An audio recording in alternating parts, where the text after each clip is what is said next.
สบายดีท่านผู้ชมตอนนี้ยุค2ยุค YOG เนาะคือเก่าผู้แคนที่จริงบ่แม่นอีหยังดอกเพราะว่าเฮาผู้แคนรถเนาะ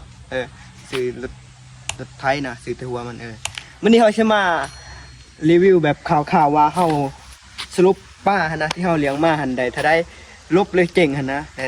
ที่เฮาสรุปแบบเฮาเอาปลาขึ้นจากน้องมื้อนั้นเฮาได้จักกิโลแล้วมันสิตายบ่หยังบ่แล้วมื้อนี้เฮาสิมาถ่ายให้เบิ่งเนาะเนื่องจากเฮาบ่ได้ถ่ายคลิปเพิ่นน่ะก่อนอื่นก็ให้ทุกคนช่วยกันกดไลค์กด Subscribe ก่อนเด้อเดี๋ยวเซอร์สิมาเฮาจะไปที่น้องนะตอนนี้เฮากำลังเดินไปเนาะมื้อนี้ก็มีมือกองเฮาเนาะมือ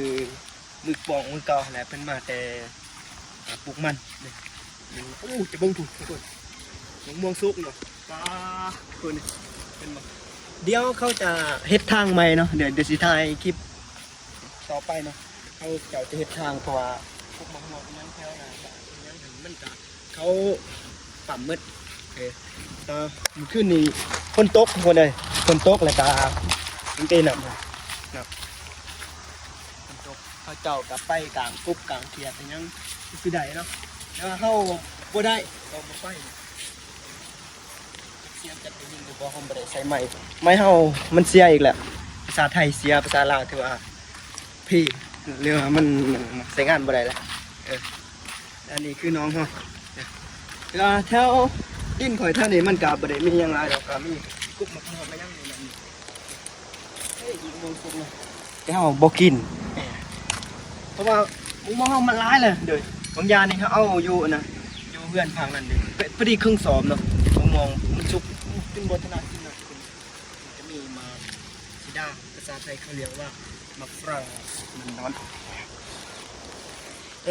ที่จริงนำน้องเขาหันมันบุกแหละ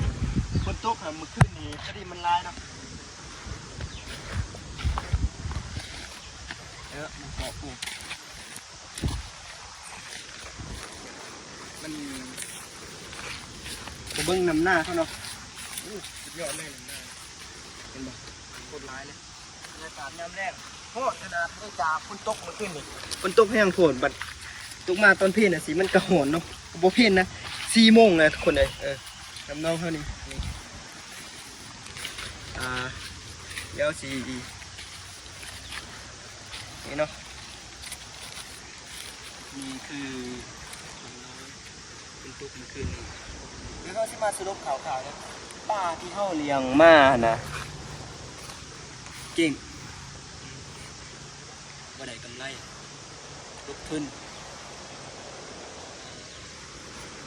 เขามาป้า4,000 ป้ายเนาะตอนทะเบียนนะ4,000 ป้ายวันนี้เขาขายหันประมาณอาหารว่ากระสอบนะอาหารที่เขาซื้ออัดเม็ดเนี่ยเป็นสอบนะถืออยู่ซาปลายกระสอบตกเป็นเงินก่อร้ายเดินนะสอบหนึ่ง400,000 ป้ายนะทุกคนนะคืนกันเอา400,000 ป้ายสอบหนึ่งคันภาษาท่านฟังไทยนี่สอบหนึ่งคันเป็นเงินไทยนี่600 บาทเนาะ600 บาทต่อสอบจะ600 หรือ 700นี่แหละแล้วก็ไล่เฉลี่ยแบบว่าเขาซื้อแยงเนาะมันก็บวกกันไปกับเปิดร้ายเนาะทางซื้อป้ายังแน่ร้ายนะที่เขาใส่นะมันเจ๊งทุกคนมาสรุปแล้วมื้อนั้นเขาตักปลาเนาะตักปลามันอยู่ทางนี้คือสิเจ๊งเขาตักปลาขึ้นนะตักปลาขึ้นจากน้องเนาะบางอย่างนี้โทรศัพท์เขาหอดลินบ่ได้แล้วเขาโซ่บ่ได้FC ฟังกันนะคือคอยว่าคนแหละอยู่ลาวสอบหนึ่งประมาณ600 บาทเนาะอันนี้มันลูกค้าเสียใจยังมันเบิดได้นะเขาขายป่านประมาณ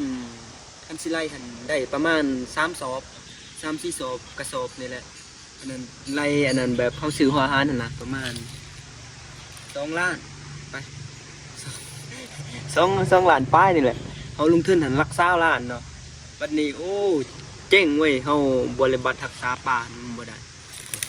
อย่าเฮ็ดแบบว่าเขาหันบ่มีประสบการณ์เขาเนาะเขาเลี้ยงโดยความมักความชอบเขาเนาะเขาเห็นเขาเฮ็ดใน YouTube ไปยัง TikTok ไปยังเขาลงหั่นนะแบบเขามีความคิดอยากเฮ็ดคือเขาซื้อเขาบ่มีประสบการณ์บ่มีหยังคือเขาน่ะทายเฮานี่เก่งเนาะเบิ่งจากการข่อยอันน่ะ ทบทวนตัวเองเนาะทำอิฐข่อยลงป่านี่ก็ซื้อปลาใหม่ๆไปปักเซ่เนาะปักเซ่นี่ก่อนอื่นหันเขาเจ้าจะ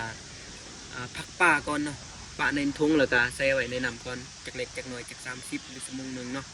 บัดที่ข่อยหันข่อยเอาป่ามาหอดปุ๊บหันถอกใส่แยงเลยเบิ่งมืออื่นผุเต็มเลยเนาะแต่ว่ามันตาย นั่นแหละสาเหตุต่อมานี่มันบ่ใหญ่ปลาที่ข่อยเลี้ยงมาปลานิ่นมันบ่ใหญ่เนาะก็มันบ่ได้ราคานะมันบ่ใหญ่แล้วก็น้ำหันบ่ได้วนเวียนกันเนาะมันอยู่ในน้องเนาะในน้องสี่เหลี่ยมแบบนี้แล้วก็ในน้องหันข่อยจะบ่ได้ปล่อยมันข่อยจะเลี้ยงโดยแยงโดยเฉพาะคือเห็นหั่นแหละทุกคนพามันหันออกกำลังกายบ่ได้พาออกหากินหาอาหารแถบอื่นบ่ได้มีแต่อาศัยข่อยเกลือมันเนาะข่อยเกลือมันก็หลายอยู่พอสมควรอยู่แต่ว่าช่วงเพิ่นน้อยๆหั่นตอนนี้หั่นข่อยเกลือหั่นบ่หลายข่อยยันมันตายเลยบัดนี้บัดใหญ่หั่นข่อยเล็งหัวหั่นมันบ่ใหญ่เนาะทุกคน